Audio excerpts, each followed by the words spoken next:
정신병리학 시간입니다. 희망적인 소식이 있죠. 정부에서 사회적 거리두기에 대해서 조금 완화된 정책을 추진하기로 했고요. 이거에 발맞춰서 우리 학교에서도 5월 18일부터는 일단 조심해야겠지만 정상적인 형태의 수업을 재개하겠다라고 방침을 밝혔습니다. 환영하고요. 더 일찍이라도 수업을 시작하고 싶기는 하지만 기왕 이렇게 된 거니까 5월 18일에 정확하게 그때부터 시작을 하겠다라고 지금 계획을 세우고 있습니다. 그러니까 5월 아마 셋째 주가 되겠죠. 5월 셋째 주부터는 여러분들은 정상적으로 학교에 와서 수업을 듣는다라고 생각하시면 되겠습니다. 자, 오늘은 시스템에 대한 얘기를 해볼 거예요. 시스템 하면 무엇이 생각나세요? 우리가 가장 쉽게 쓰는 용어가 시스템이라는 건데 사실은 우리는 시스템이 뭔지를 전혀 모른 채 시스템이라는 용어를 쓰고 있습니다. 시스템 하면 우리한테는 그냥 패션 브랜드의 이름 정도로 알려지고 시스템이 문제다, 시스템을 개혁해야 된다고 얘기하는데 대체 시스템이란 뭘까요? 시스템을 굳이 우리말로 번역을 한다면 우리말이라 볼 수는 없지만 체계라고 얘기할 수 있겠죠. 자, 시스템이라는 것이 우리를 둘러싸고 있고 우리가 무언가 활동을 하고 살아가는 데 있어서 아주 중요한 영향을 미치는 그런 어떤 약속된 조직체이자 어떤 기구이자 사람들의 모임이자 여러 아주 복합적인 의미를 가지고 있는 게 바로 시스템입니다. 그러면 임상심리학을 전공한 사람에게 아주 중요한 시스템은 어떤 것이 있을까? 작게는 보면은 여러분들 같은 경우 지금 대학원생이니까 이 학교를 둘러싸고 있는 학사 운영 시스템이 아주 중요하게 여러분들에게 영향을 미칠 거예요. 왜냐하면 지금 우리의 대학원 학사 운영 시스템은 여러분들이 지금 학교에 와서 수업을 하면 안 된다라고 규정을 하고 있거든요. 자, 이것이 여러분들에게 지금 되게 중요하겠죠. 언제 방학을 하고 장학금은 누굴 줄 것이고 이것도 모두 시스템이죠. 따라서 여러분들은 이 시스템을 얼마나 잘 이해하느냐에 따라서 이곳에서 더 많이 얻는 자와 덜 얻어가는 자가 생길 거예요. 여러분들 중에 누군가는 각종 장학금을 어떻게 받는지 같은 걸 정확하게 알아내서 거의 내 돈 한 푼 안 들이고 공부를 하는 친구들도 있을 거고요. 또 경우에 따라서는 대학원이긴 하지만 역시 마찬가지로 해외 교환학생 같은 제도도 존재하거든요. 이런 걸 이용하는 분들도 있을 겁니다. 물론 대부분은 이런 거 잘 모르고 그냥 다니시면서 학교가 내게 해주는 게 뭐냐라고 불평을 하는 경우가 훨씬 더 많겠죠. 자, 그런데 우리에겐 더 중요한 시스템이 하나 있어요. 여러분들이 학교를 벗어나고 나면 이제 병원에 가게 된단 말이죠. 자, 병원이라는 곳은 정말 미지의 시스템이에요. 우리가 직접 통제하고 있는 것도 아니고 정말 낯선 사람들이 가득한 거대한 조직 안에 들어가게 된다는 거죠. 자, 그런데 그 병원이라는 곳이 어떤 시스템으로 움직이는지를 우리가 이해하지 못한다면 우린 그곳에서 얻어낼 수 있는 걸 거의 아무것도 얻지 못할 거예요. 그냥 일방적으로 그곳에서 요구하는 어떤 일을 꾸역꾸역 해내는 그런 사람으로 살게 될 겁니다. 따라서 우리는 시스템을 이해하는 것이 정말로 중요한 거죠. 그곳은 우리의 잠재적인 일자리, 미래의 일자리일 뿐 아니라 우리가 발전해 나가야 될 많은 것을 얻어 나가야 할 곳이거든요. 그리고 더 나아가서 오늘은 뒤에 가서는 병원 밖에 존재하는 여러 지역사회 단위의 어떤 정신건강을 관리하기 위한 여러 체계들, 여러 기구들, 결국은 궁극적으로 여러분들의 또 다른 직업이 될지도 모를, 직장이 될지도 모를 그곳들에 대한 이야기들도 좀 해보려고 합니다. 자, 그럼 먼저 병원 시스템이라는 것은 도대체 어떤 것이고 어떤 체계로 존재하기 때문에 우리가 그 안에서 이런 불편과 이런 이득을 가지고 있는 것인가를 먼저 좀 살펴보도록 하겠습니다. 자, 우리가 근무하는 곳이 병원이란 말이에요. 그러니까 이 병원이란 곳이 어떠한 구조를 가지고 있는 곳인지를 이해하는 것은 꼭 필요한 것입니다. 자, 환자가 처음에 오면 대부분은 구급차를 타고 오게 되죠.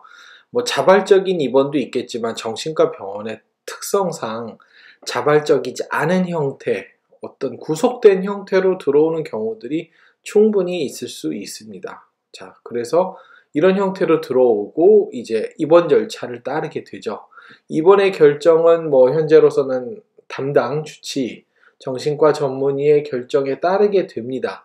하지만 최근에는 법적으로 이런 입원의 적합성 여부라던가 아니면 이후에 뭐 언제쯤 퇴원을 시킬 것인가 이런 부분들에 대해서는 상당히 많은 부분을 이제 외부에 좀 견제를 받을 수 있게끔 또 그렇게 법은 변화가 되어 있습니다.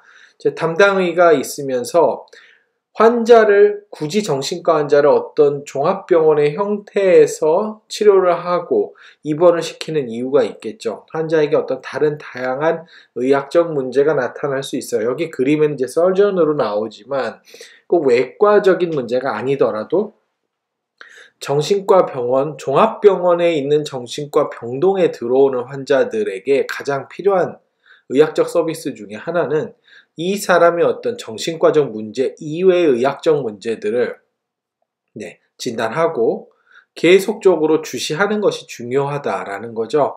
아무래도 또 정신과 약 자체도 여러 가지 조건이 필요하죠. 이 사람에게 지금 투약을 할 수 있는 조건인지를 확인하는 그런 의학적 검사들이 필요하고요. 뿐만 아니라 대부분의 경우엔 정신과 환자들의 건강 상태가 매우 열악합니다. 그렇기 때문에 상당히 많은 다른 과의 어떤 트랜스퍼, 다른 과의 어떤 의뢰를 해서 그곳에서 또 별도의 또 치료를 받아야 되는 경우, 그리고 그 문제에 대해서 끊임없이 정신건강의학과 전문의와의 의사소통이 필요한 경우들이 생기는 거죠. 또 대부분의 긴 시간 동안 실질적으로 환자를 관리하는 역할을 하는 것은 간호사입니다. 정신건강 간호사의 숫자는 그렇게 많지는 않고요. 대부분의 경우에는 정신병동이라 하더라도 일반 간호사분들이 계십니다. 자, 이분들이 환자의 아침부터 잘 때까지 또 자는 동안의 모든 환자들의 생활과 또 모든 치료 그리고 병원에서의 스케줄들에 대한 관리를 하고 계시단 말이죠. 기본적으로 환자들의 동선과 이분들에 대한 관리를 책임지시는 분들이기 때문에 항상 또 환자의 소재를 파악한다거나 혹은 환자와 면담을 할 때 경우에 따라서 우리 임상심리실에서 환자에게 검사를 하거나 혹은 치료를 하기 위해 병동에 올라갈 때도 간호실과의 협조가 상당히 중요한 거죠. 그쪽에서 모든 환자들의 스케줄을 통제하고 있기 때문에요. 자, 그리고 여기 diagnostics라고 되어 있는데, 자, 의학이 발달하면서 옛날과는 많이 이제 다른 부분이 생겼죠. 매우 전문화된 검사들이 생겼어요. 이 부분들은 물론 의사가 진료를 하는 데 있어서 아주 필수적인 정보들이지만 너무나 전문화되다 보니까 이 행위 하나하나를 직접 의사가 다 배우고 시행할 만큼의 그런 범위를 이미 벗어나 있다라는 거죠. 그러다 보니까 MRI를 하던 방사선 검사를 하던 혹은 다른 어떤 형태의 의학 생리학적 검사를 하던 다 이 검사들을 실질적으로 담당하고 있는 별도의 인력들이 있습니다. 물론 인력의 숙련도라던가 전문성으로 봤을 때 그냥 일반적으로 의사가 해도 되는 일이지만 그것이 너무 손이 많이 가기 때문에 이것을 그냥 완전히 보조하는 형태의 인력들도 있고요. 실질적으로 의사가 직접 할 수 없을 정도로 고도의 전문성이 있어서 반드시 이들을 도우면서 이들에게 조언을 해줄 수 있는 그런 전문직역 역시 그것도 진단팀에 필요합니다. 그런 역할을 하는 진단팀 중에 하나가 바로 정신과에서는 임상심리실이라고 볼 수 있는 거죠. 그래서 임상심리실의 가장 주된 업무는 환자를 둘러싸고 진단을 하고 또 환자의 상태에 대해서 상당히 어떤 객관적인 평가나 자료들을 만들어주는 이런 역할을 하는 거죠. 자, 보셔서 아시겠지만 환자 하나를 둘러싸고 우리가 상담센터에서 생각하는 것 같은 1대1 관계가 아니라 아주 복잡한 다자간의 관계가 존재하게 된다라는 것을 이해하셨을 거예요. 학생들을 지도하다 보면 그런 친구들 만나게 되는 것 같아요. 어떤 친구들은 어차피 우리가 병원 가서 할 일이 평가 아니냐, 혹은 나중에 나와서도 할 일은 치료 아니냐 라고 해서 이제 딱 그런 과목들만 열심히 하려고 하고 뭐 연구라던가 뭐 행정과 관련된 부분이나 다른 영역과 관련된 부분들을 잘 알아야 된다라고 하면 뭐 되게 이 부분에 대해서 좀 많이 이제 거부하고 되게 좀 싫어하는 티를 많이 내고요. 또 한편으로는 그냥 병원에 입시 시험만 잘 보면 되는 게 아닌지, 그래서 그런 거 외우고 이런 거에만 너무 전념하는 그런 친구들 볼 때가 있어요. 사실 되게 어리석은 일입니다. 자, 병원에서 분명히 뭐 다는 아니지만 일부 병원에서 우리의 처우가 분명히 좀 만족스럽지 않은 경우들도 있어요. 자, 그러면 그 생각을 해보셔야 돼요. 우리가 병원에서 처우가 충분치 않은 이유가 우리가 그렇다면 우리가 하는 평가 행위 같은 게 제대로 어떤 중요성을 인정받지 못해서일까요? 물론 그런 측면도 있긴 있어요. 하지만 그 사람이 아무리 자기 분야에서 아주 높은 수준의 수행을 한다라고 해도 그 사람이 그 조직에서 승진하는 데는 한계가 있어요.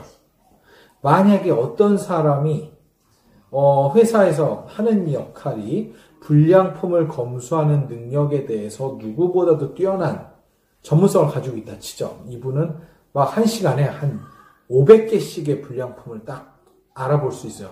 그럼 이분에게 이사직을 줄 수 있을까요? 못하죠. 기본적으로 승진을 한다라는 거는 좀 더 큰 관점에서 그 조직의 일들을 처리할 수 있는 사람을 얘기합니다. 임상심리 전문가들이 지금까지 병원에서 충분한 승진을 하지 못했던 이유 중에 하나는 그 과를 혹은 그 병원을 운영하는 데 있어서 훨씬 더 큰 그림, 더 많은 부분들을 책임질 수 있는 그런 훈련이 되지 않았기 때문에, 그런 부분에 대한 관심을 보이지 않았기 때문이다라고 볼 수 있어요. 그럼 도대체 병원은 뭐 하는 곳이냐? 병원이 평가나 치료하는 거 말고도 다른 일들이 있는 곳이냐 생각할 수 있겠죠. 자, 그럼 과연 병원이란 건 어떤 곳일까? 어떤 활동들이 결합된 곳인지를 한번 알아보도록 하시죠. 자, 병원이라는 곳의 역할이 우리가 생각하는 것과는 상당히 다르고요. 그리고 또 그 병원의 역할, 기능이라는 것은 우리가 생각하는 것보다 훨씬 더 넓고 더 많은 사람들이 개입될 수밖에 없는 그런 특성을 가지고 있습니다. 우선 병원이란 상당히 많은 유형의 다양한 직업을 가지고 있는 사람들을 한 군데 모아놓고 있는 그런 아주 복합적인 센터다라고 볼 수 있겠어요. 뭐 간단히만 봐도 요식업에 종사하는 분들도 여기에 계실 수밖에 없고요. 안전요원들도 계실 수밖에 없죠. 또 응급과 관련된 분들, 보안과 관련된 분들, 또 행정을 하시는 분들, 법학을 하시는 분들, 뭐 이런 분들까지도요. 우리가 알고 있는 뭐 의사나 간호사, 사회복지사, 뭐 작업치료사, 물리치료사, 뭐 방사선사, 이렇게 수많은 어떤 또 기술직들 비롯해서 정말로 많은 사람들이, 또 많은 학술적인 생명과학을 전공하고 있는, 또한 의과학을 전공하고 있는 상당히 많은 사람들이 하나로 모여 있는 곳, 그 사람들을 한 군데로 모으고 있는 곳이 또한 병원이라고 볼 수 있습니다. 자, 또 그래서 여기서 많이 연결되어 있는 건 많은 산업이 이곳과 연결이 돼 있어요. 제약사는 뭐 많은 경우에는 아예 일정 부분을 병원에 아예 자신들의 연구시설을 함께 공유하면서 그 안에 들어와서 연구를 하기도 하고요.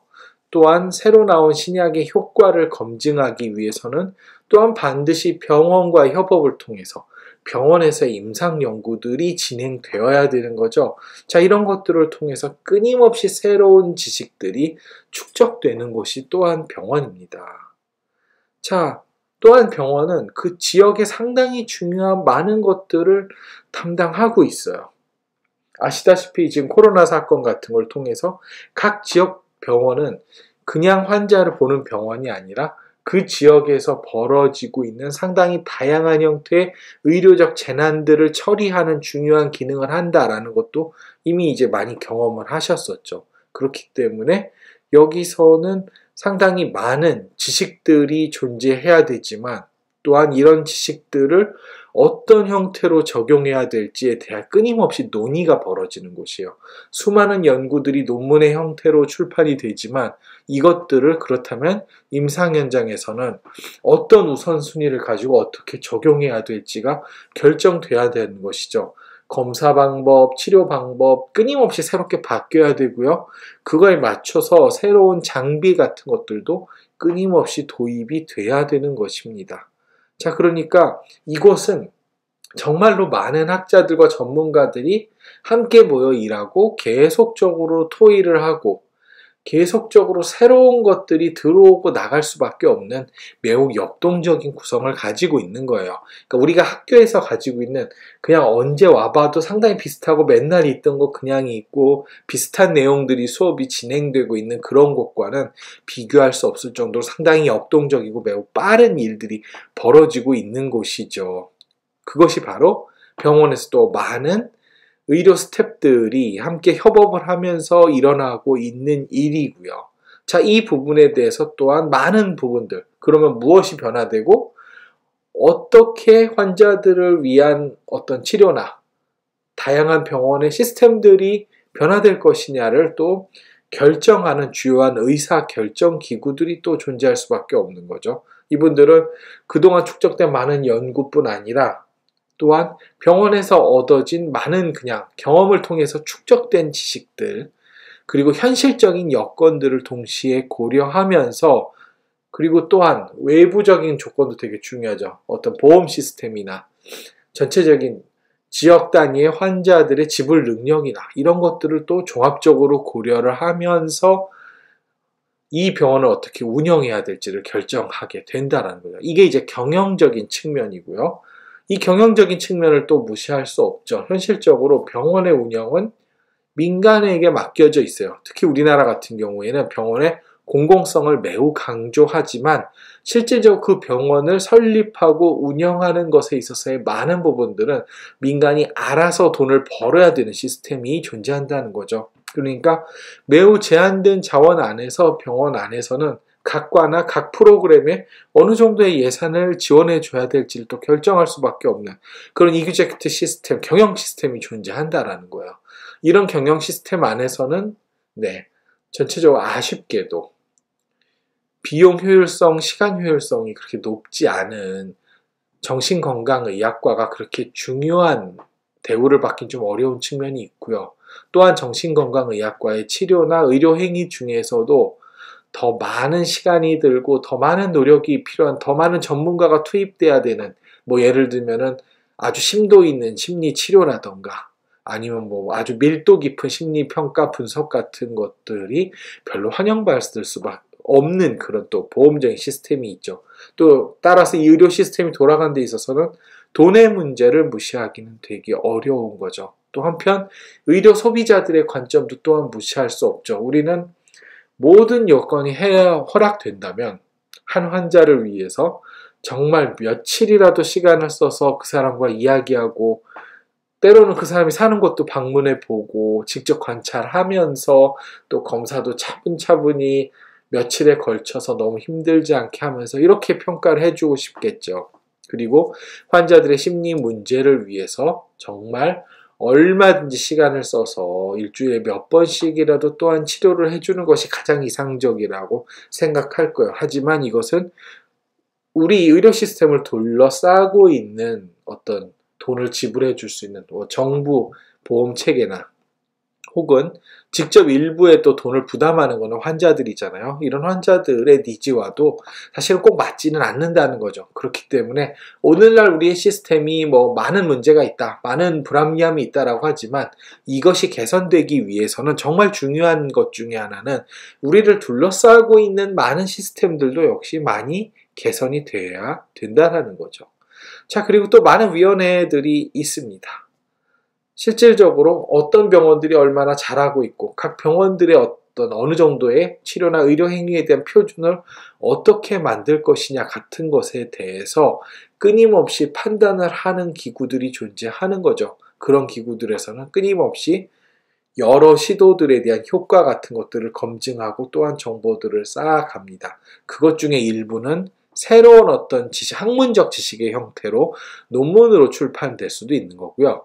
또 그 지식과 경험의 일부는 가이드라인의 형태로, 때로는 법, 혹은 때로는 명령, 혹은 때로는 가이드라인의 형태로서 존재하면서 의료계 활동들을 통제하는 데 도움을 주게 된다라는 거죠. 그래서 때로는 이런 걸 통해서 어떤 병원을 인증해 주거나 뭐 정신과 전공의를 수련할 수 있는 병원으로 인증해 줄 것인지, 혹은 3차 의료기관으로 인정할 수 있을 것인지, 혹은 뭐 병동 유지를 인정할 수 있을 것인지 등등에 대한 병원 인정, 또한 그 교육기관이 실질적으로 뭐 임상심리, 정신보건 임상심리, 정신보건 임상심리사, 요새는 주로 정신건강 임상심리사라고 하죠.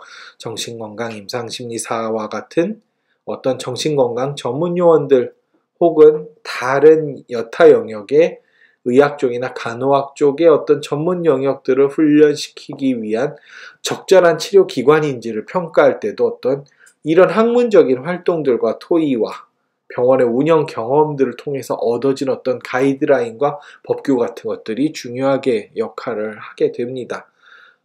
또 이렇게 쌓여온 경험들을 통해서 또 역설적인 연구 아이디어들이 많이 얻어지는 거죠. 그래서 이걸 통해서 왼쪽에 있는 새로운 어떤 가설들, 이 병은 혹시 이렇게 치료할 수 있지 않을까, 혹은 이 병의 원인은 이런 게 아닐까 같은 것들에 대한 새로운 가설들을 만들 수 있게 되고요. 이것들이 검증을 하기 위해서 어떤 기존 이론화되고, 또 그것들이 수많은 연구들을 거쳐서 또 새로운 과학적 학문적인 것을 업적으로 출판이 되는 형태의 활동들이 계속 반복된다는 것이죠. 그래서 병원을 둘러싸고 있는 활동들은 정말 복잡하다고 볼 수 있어요.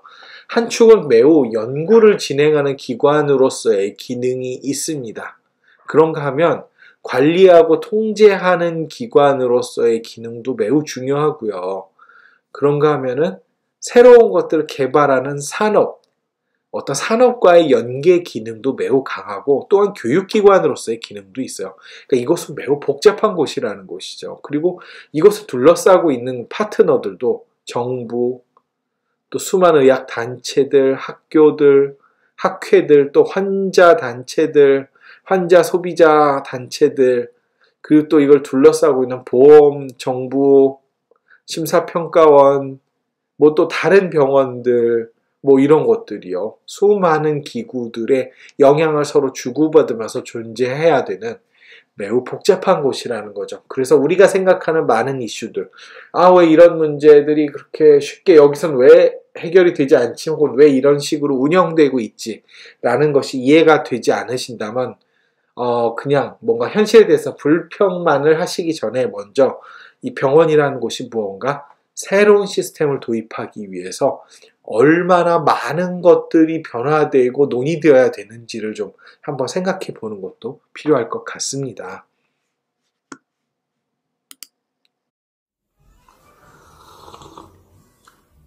저는 차를 마시는 걸 좋아해요. 차는 그 지역 토양의 특성을 잘 반영해서 그 동네마다, 그 나라마다의 특색 있는 맛을 내주죠. 사실은 임상도 마찬가지입니다. 병원 시스템은 똑같아요. 요즘 코로나 문제가 대두되고 있잖아요. 그러면서 한국의 보건의료 시스템에 대해서 세계가 많이 주목하고 있어요. 놀라운 일이죠. 사실 우리는 우리의 보건의료 체제가 상당히 후진적이고 낙후됐다고 생각하고 있었거든요. 사실 저도 좀 그렇게 생각하고 있었고, 여전히 심리학을 바라보는 우리나라의 보건의료 체제는 정말 최악입니다. 그럼에도 불구하고 우리 의료 체제에도 분명한 강점이 있었다는 거죠. 그게 지금 코로나 사태를 통해서 증명되고 있는 거예요.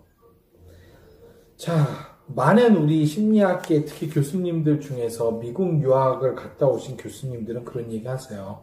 미국은 이런데 한국은 왜 이게 안 되는지 모르겠다. 문제다. 이렇게 돼야 된다라는 말씀들을 많이 하십니다. 네, 미국 시스템이 그렇게 되면 좋은 점들도 있겠죠.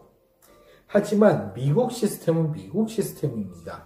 미국과 우리의 보건의료 체제가 완전히 다르듯이 정신의학계와 또한 거기를 둘러싸고 있는 정신과 병원의 시스템도 한국과 미국은 너무나 체제가 다르다는 거예요. 그렇기 때문에 그 다름을 제대로 이해하지 못하면 우리가 어떻게 나아가야 될지를 절대 이해할 수 없어요.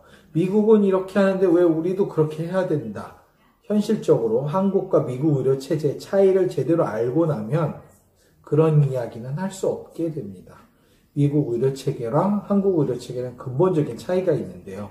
미국 의료 체계의 핵심은 거의 모든 국민들의 건강 관리를 일반의 General Practitioner라고 부르는, 우리로 치면 그냥 의원급에 해당하는 의대의 의학과를 나와서 인턴 수련만을 마치고 의사 면허를 받은 그 일반의들이 맡고 있다는 점이에요.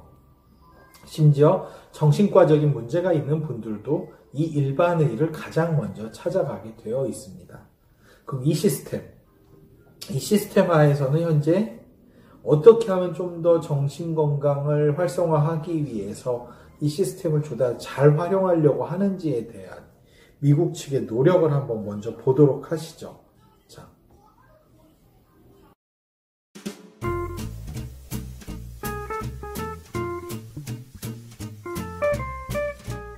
The Affordable Care Act isn't just a new way to get health insurance. It also ushers in a new approach to care. Meet the ACO. An accountable care organization is a network of doctors and hospitals that shares financial and medical responsibility for patients.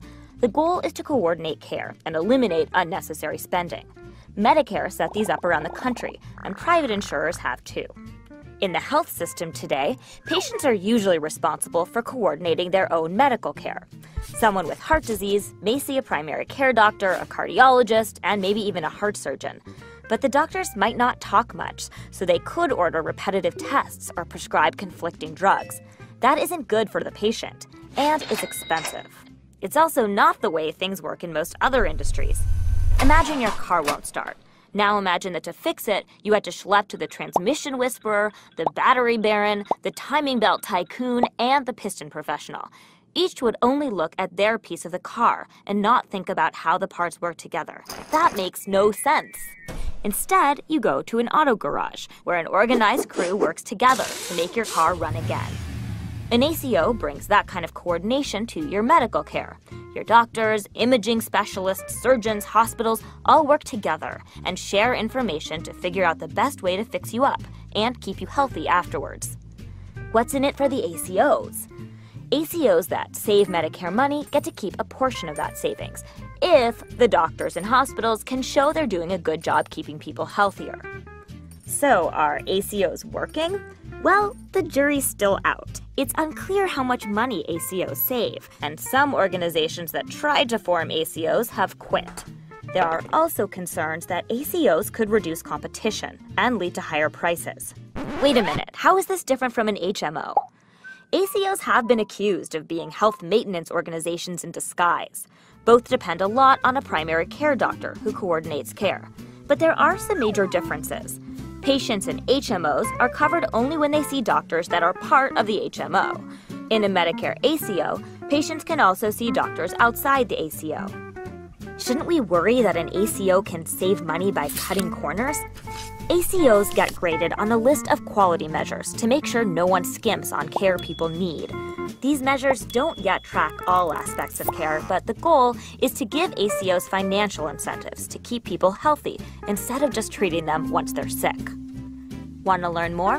Go to the address on the screen.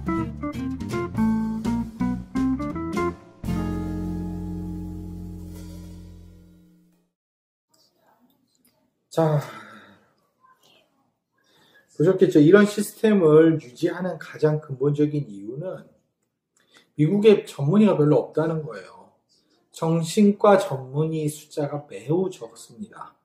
물론 전문의 자체가 되게 적어요. 미국 의료 체계 안에서. 이게 한국같이 교육열이 높은 나라와의 가장 큰 차이인 것 같아요.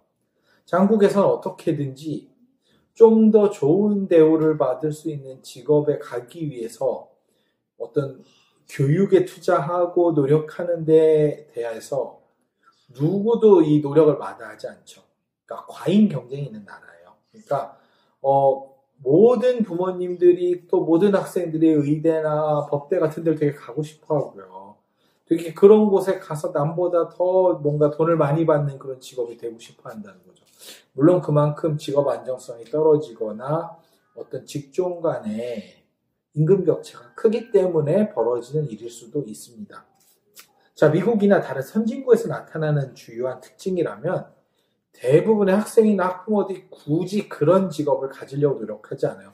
의사가 되면 좋겠죠. 하지만 의사가 될 때까지 해야 되는 공부, 거기에 들이는 학비, 시간, 그리고 의사가 된 뒤에도 별로 없는 자유시간, 너무나 빡빡한 인생, 그런 걸 생각하면 대다수의 사람들이 별로 그걸 선호하지 않는다는 거예요. 적게 공부하고 조금 덜 벌더라도 훨씬 재미나게 사는 삶을 추구한다는 거죠. 그래서 우리처럼 너무나 많은 사람들이 고등교육을 받고 고등교육을 통해서 배출되는 시스템이 아니라는 데 차이가 있어요. 전문의가 별로 없다 보니까 자연스럽게 정신건강 문제를 책임질 인력이 적어지고요. 그 인력의 공백을 채우기 위해서 임상심리학자나 정신건강 간호사나 이런 사람들이 필요해진 거죠. 그래서 그들이 역할을 한 거예요. 우리는 상황이 다릅니다. 우리는 나가보세요. 상가에 가면 차려있는 의원마다 다 전문의를 따신 분들이에요. 우리나라는 전문의가 넘치는 나라입니다. 그러니까 전문의가 없는 것을 전제로 해서 만들어진 어떤 의료체계, 보건의료체계랑 한국을 그대로 대입할 수는 없다라는 거죠. 한국에서는 오히려 임상심리학자만이 잘할 수 있는 어떤 새로운 역할들을 개발할 필요가 있는데 이게 우리의 현재 배우고 있는 교육체계, 교과서 안에서는 잘 들어있지 않다는 거죠. 우리는 너무 미국 시스템을 그대로 답습하는 형태의 교육체계를 담고 있어요. 그렇기 때문에도 더더군다나 추가적인 교육, 새로운 교육들, 새로운 정보들을 받아들이는 게 중요한 거죠.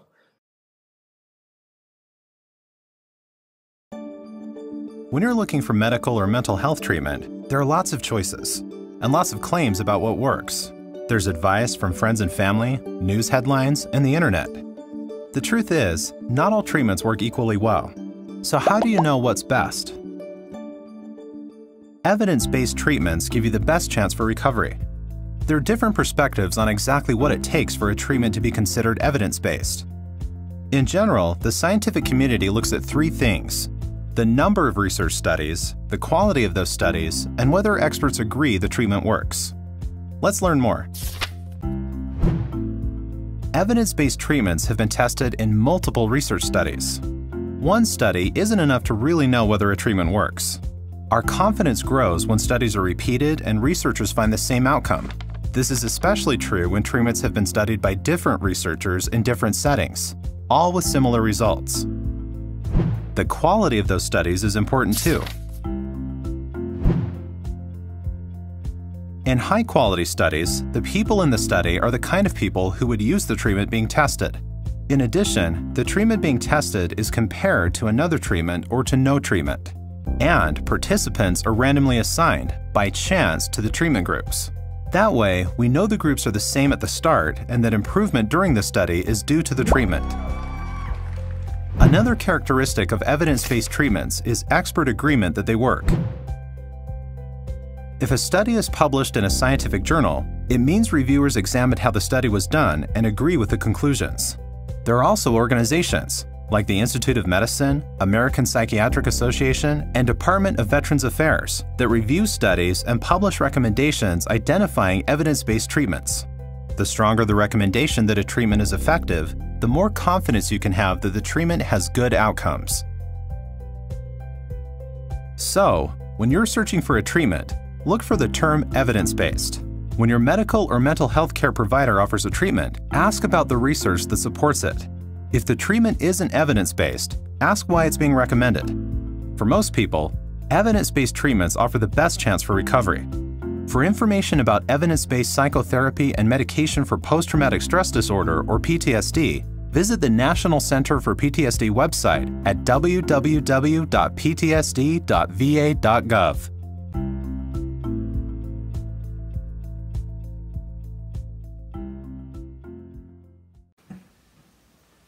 자, 기본적으로 시스템 베이스드 의료 체계에서 되게 중시하는 것 중에 하나는 결국은 그 행위를 할 만한 가치가 있느냐는 거죠.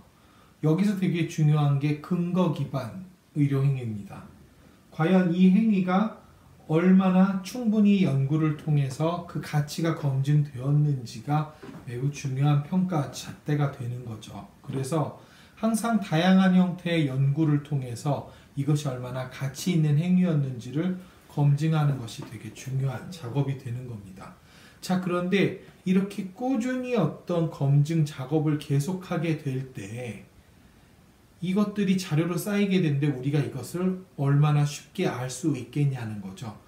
우리가 이러한 체계 안에서 가장 효율적이고 효과가 있으면서도 비용상으로도 상당히 괜찮은 이런 의료 행위를 지속하기 위해서는 계속적으로 업데이트된 정보들을 가지고 있어야 됩니다. 결국은 끊임없는 교육을 받아야 된다는 거죠. 그 교육을 어떤 루트를 통해서 할 수 있는지를 좀 살펴보시겠습니다. 자, 아무래도 교재가 정신병리다 보니까 좀 약간 의학계의 관점에 따라서 쓰여져 있기는 해요. 그럼에도 불구하고 역시 임상심리학자들에게 참고할 만한 많은 중요한 내용들이 담겨져 있어요. 자, 우리가 시스템 베이스드 프랙티스에서 정말 중요한 것은 너무나 많은 현장이 있고요.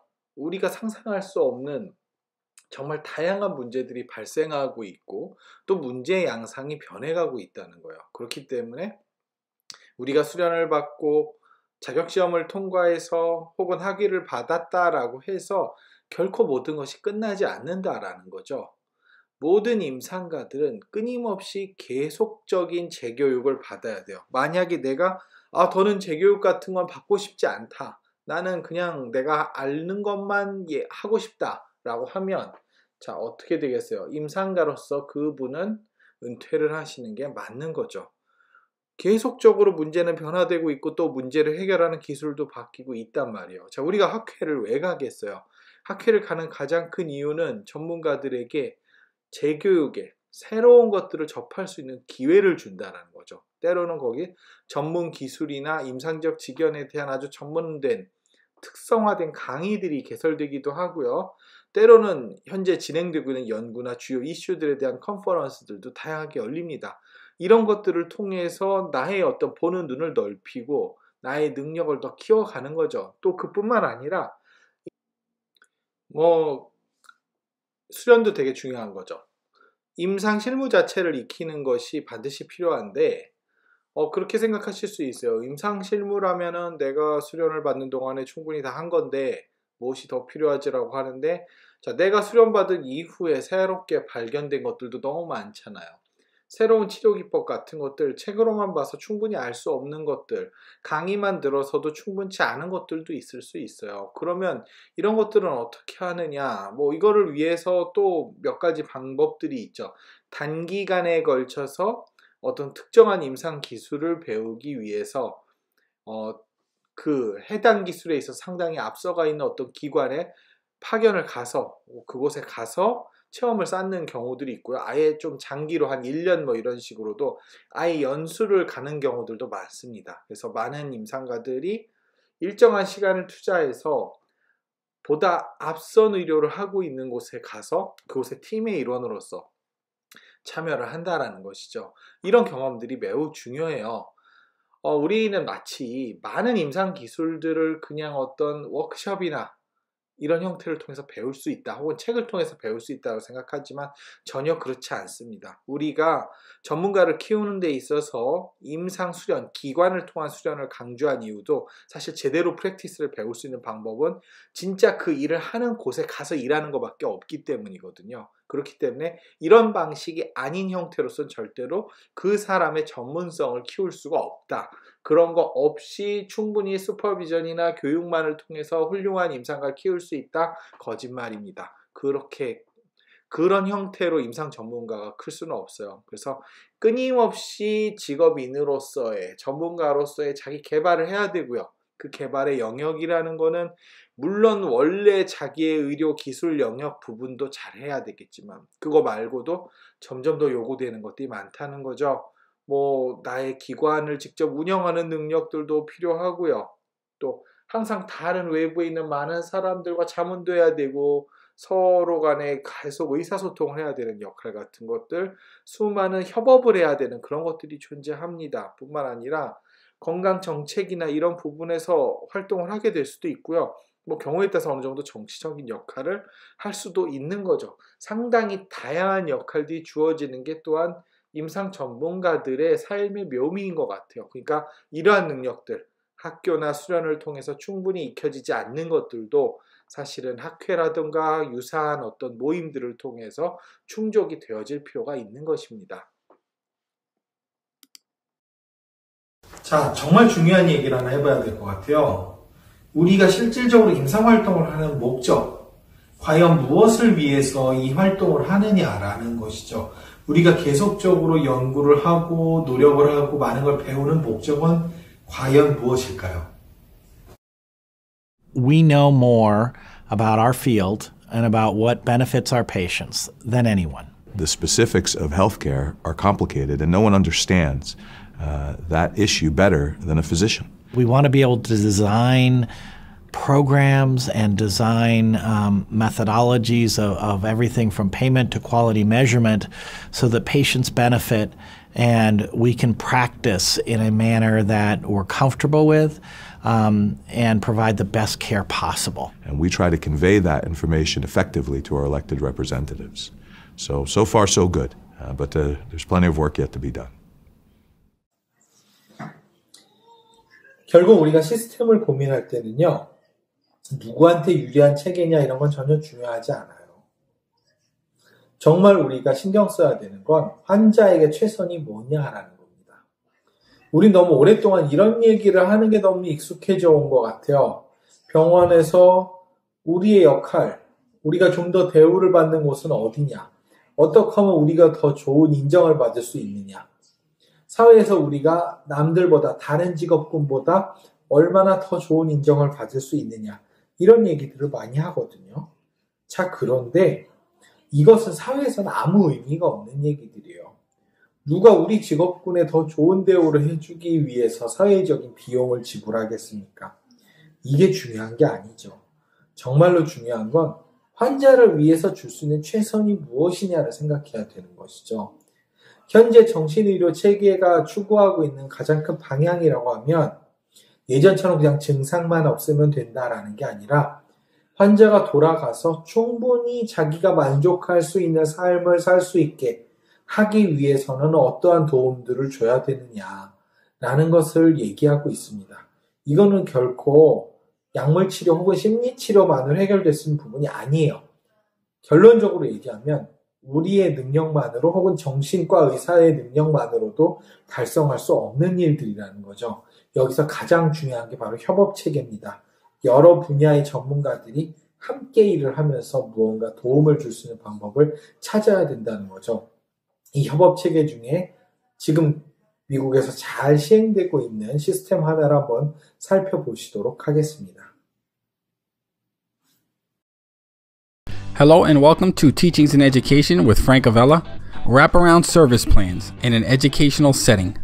Let's try and support emotional and behavioral students with an encouraging network. Here is a scenario for you.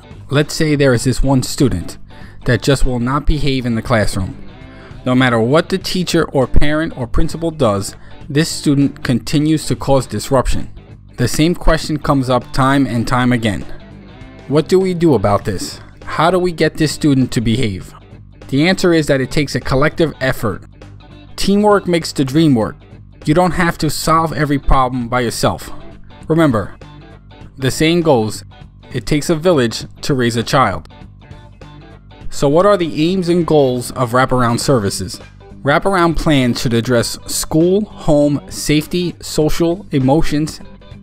With these children, educators must also make an effort to see that they are safe and supported even outside of the school. Now, in most cases, these plans usually involve a wraparound services coordinator. This person leads the way and gets everyone on board. They know collaboration is key to success. The coordinator is responsible for involving and keeping involved teachers, family members, coaches, and anyone else important in the child's life. So let's dive into some of the plan's actual components. When building a wraparound services plan, you want to build it upon the strengths and weaknesses of the student. Can be in the child's academics, social life, etc. and so forth. With these children, oftentimes their basic needs are not being met. Think of Maslow's hierarchy of human needs. Do these children have adequate food and clothing? Do they have shelter? You must plan steps and assign responsibility to everyone involved in the plan. Detailed planning is important because people get busy and they forget about the child, which is often the problem in the first place. The plan must execute interventions. For example, a child may need adequate transportation to get to school, a quiet place to read. They may need a place to sleep at night. You might have to help them sign up for school lunch. Or the school might even have to lend out a laptop. Let's take a look at the stages to develop a transition plan. Stage 1 is team formation. In this stage, you basically look for individuals that care for the potential child and are willing to make an effort to improve that child's life. Phase 2 is the planning stage. Here you want to give everyone involved a voice, as each member knows something personal about the child.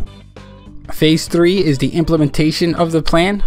Here the coordinator must oversee the action of the plan, keep an eye on everyone, and also evaluate the effectiveness of the plan.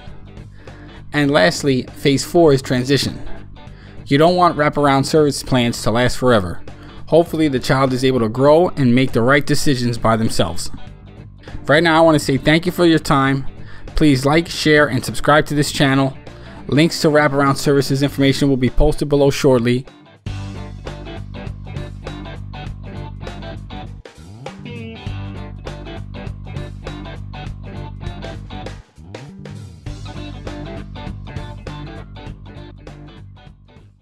자, 보셨겠지만 정말 환자의 삶에 있어서 충분한 도움을 주기 위해서는 정말로 많은 전문가들이 함께 협업해서 노력하는 게 중요합니다.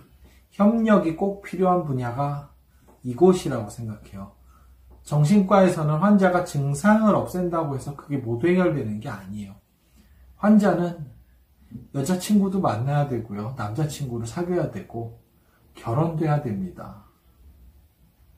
행복한 가정을 가질 수 있어야 되고 독립도 하고 돈도 벌 수 있어야 돼요. 이거를 정신과 의사나 임상심리학자가 해결해 줄 수 있을까요? 그렇지 않다고요.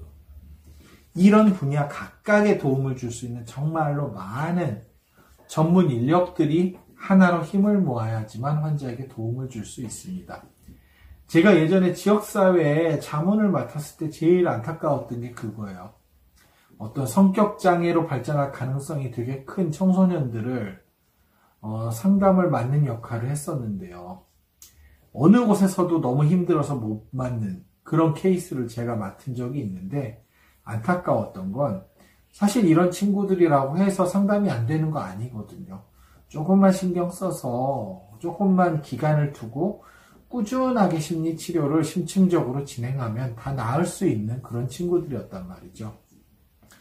근데 대부분 이런 친구들 가출을 했거나 집에 들어갔다 나왔다 하는 친구들이에요.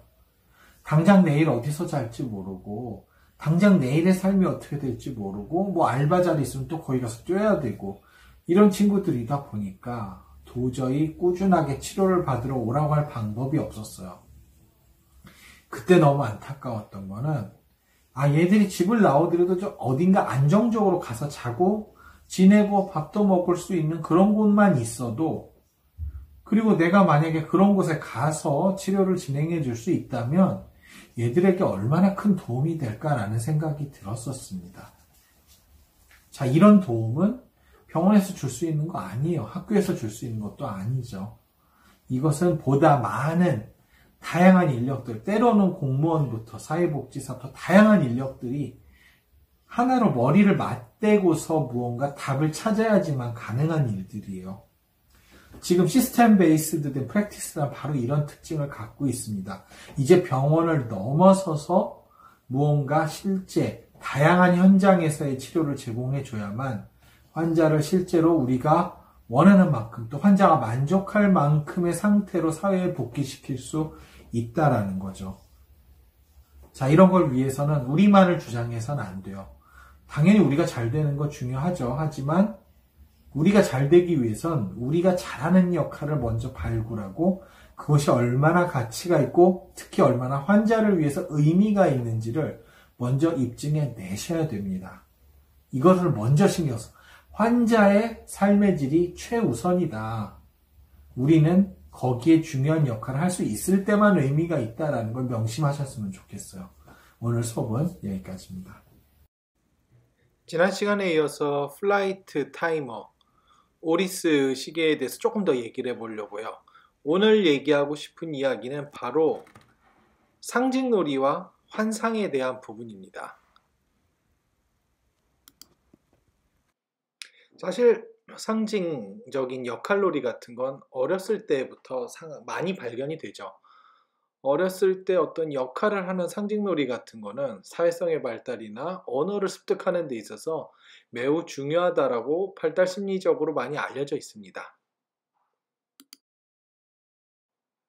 이런 놀이의 경향이 성인이 된다고 해서 갑자기 없어지거나 그런 건 아니죠. 조금 더 교묘한 형태로 변화가 되는데, 남자들 같은 경우에 레고 같은 거, 프라모델, 피규어 이런 것들을 만들면서 뭔가 그 세계 속에서 자기만의 공간을 만들면서 되게 즐거워하는 모습들을 흔히 발견하게 됩니다. 이건 일종의 약간 공상의 세계와도 연결이 되죠. 현실에서 이루어질 수 없는 것들을 어떤 환상, 공상의 세계에서 한번 실현해 보는 것. 이것은 한 개인의 심리적 건강을 위해서도 매우 중요하다고 이미 프로이드가 지적한 바 있습니다. 우리는 우리 환상의 세계를 통해서 현실 세계에서는 금지되어 있는 어떤 욕망들을 실현해 볼 수 있고요. 또한 현실에서 도저히 될 수 없는, 나의 능력으로 달성할 수 없는 것들을 한번 나의 상상 속에서 누려보는 그런 즐거움을 허락받을 수 있는 거죠. 이것이 현실의 제약 속에서 살 수밖에 없는 인간들에게 어떤 살아가는 중요한 의미와 재미를 부여한다라고 본 것입니다. 많은 남학생들 어렸을 때 꿈 중에 하나가 비행사가 되는 거, 특히 이제 전투기 파일럿이 되는 거, 그런 꿈들이 있었을 것 같아요. 그래서 하늘을 날면서 적기를 요격하고 또 폭격도 하고 이런 영웅이 되는 모습들 같은 건데, 현실적으로 비행사가 된다는 건 매우 어려운 일이죠. 공군사관학교를 가는 것도 되게 어려운 일이죠. 하지만 그럼에도 불구하고 그런 비행사가 되고 싶은 꿈을 계속 간직할 수 있는 것 중에 하나가 프라모델 같은 걸 모아서 그런 걸 보면서 어렸을 땐 직접 그걸 장난을 하면서 손으로 날리면서 놀면서 그런 거를 즐기지만, 나이가 들면 조금 더 점잖게 하지만 공상 속에서 내 어떤 비행기들 보면서 즐기는 그런 꿈들을 꾸게 되는데요. 사실 항공시계도 어떤 그런 공상의 세계의 연장에 있는 거죠. 이 시계를 차고 있음으로 인해서 뭔가 내가 비행사가 돼서 적국의 하늘을 날고 있는 것 같은 그런 느낌을 한번 느껴보고 싶은 것, 그러한 놀이를 하고 싶은 마음이 이 시계 소비 속에 들어있는 것 같습니다. 그래서 실질적으로 착용을 하는 거야. 이렇게 수업 영상 같은 거 찍으면서 이렇게 차거나, 주로 캐주얼 같은 거 입을 때 차고 다니긴 하지만, 그냥 기분상으로 운전할 때라도 이럴 때 내가 뭔가 조종사가 됐다라는 느낌을 가지면서 다른 나라로 비행을 할 때는 시간을 어떻게 맞춰볼까, 이런 느낌을 가지면서 잠시나마 그런 현실을 도피해서 공상의 세계 속에서의 자기의 만족을 추구할 수 있게 되는 것이죠. 네. 결국은 시계도 몸에 차고 다니는 거기 때문에 일종의 액세서리로 봐야 될 거예요. 물론 다양한 기능이 있고 이거는 항공시계 기능이긴 하지만요. 그럼에도 불구하고 결국은 몸에 함께하는 액세서리죠. 지금으로서 무슨 특별한 장비라고 볼 수는 없기 때문에, 그래서 입고 다니는 옷하고 얼마나 잘 밸런스를 맞출 수 있는지가 중요한 것 같아요. 패션적으로 되게 뛰어난 그런 사람이 될 필요는 없겠지만 적어도 이제 기본은 맞춰줘야 된다라는 거죠. 제가 그래서 누누이 강조 드리는 게 다이버 시계나 큼직한 크로노그래프 같은 게 맞지 않는다는 거예요. 정장하고. 그래서 그런 분위기에 절대 연출 안 했으면 좋겠다. 내가 아무리 그걸 좋아하고 내가 아무리 비싸게 샀어도 안 맞는 건 안 맞는 거거든요.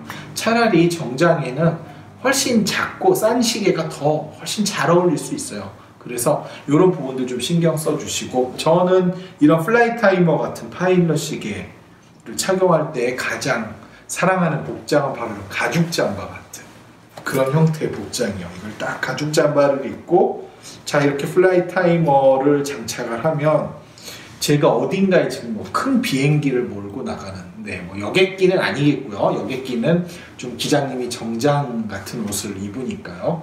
좀 약간 군용 수송기 같은 것들을 막 이렇게 몰러 나가는 그런 파일럿이 된 느낌을 받습니다. 그래서 주로 외출을 할 때도 약간 이런 좀 터프한 어떤 점퍼 스타일의 그런 옷들을 입을 때 주로 많이 이제 이런 시계를 쓰게 되죠. 물론 상대적으로 그러다 보니까 착용할 수 있는 응용 범위가 좀 줄어들기는 해요. 그러니까 이런 시계 하나를 가지고 여기저기에 쓸 수 있는 메인 시계로 쓸 수는 없는 것이 현실입니다. 그래서 다용도로 쓸 수 있는 시계를 원하실 때는 좀 다른 선택을 해야 될 것 같아요. 그거는 이후에 제가 또 추천드리도록 하겠습니다. 자, 오늘 그러면 편안한 주말 되세요.